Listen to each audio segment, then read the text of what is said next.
കായംകുളം താലൂക്ക് ആശുപത്രിയിൽ 7 വയസ്സുകാരന്റെ ദേഹത്ത് ഉപയോഗിച്ച സിറിഞ്ച് കുത്തിക്കയറിയതിൽ നടപടിയെടുക്കാതെ ആരോഗ്യവകുപ്പ്.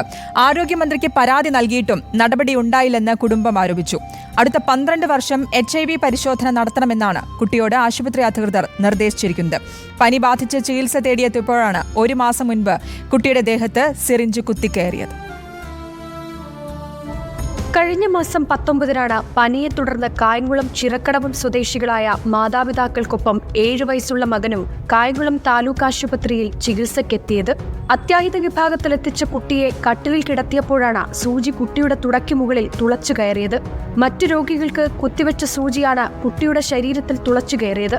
അതുകൊണ്ട് തന്നെ കുട്ടിയെ വിദഗ്ധ പരിശോധനയ്ക്കായി മെഡിക്കൽ കോളേജിൽ പ്രവേശിപ്പിച്ചു. അവിടെ വച്ച് H1N1 ഡെങ്കിപ്പനി പോലുള്ള പരിശോധനകളും നടത്തി.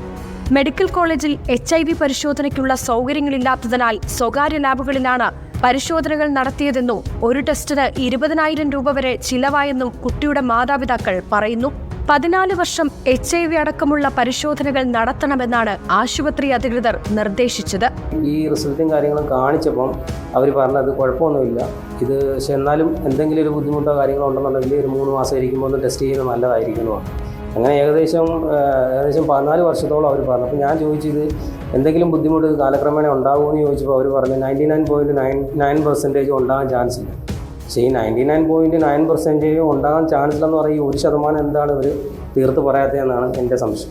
സംഭവത്തിൽ പോലീസിന് പുറമെ ആരോഗ്യമന്ത്രിക്കും ഇമെയിൽ വഴി പരാതി നൽകിയെങ്കിലും ഒരു പ്രതികരണവും ഉണ്ടായിട്ടില്ല.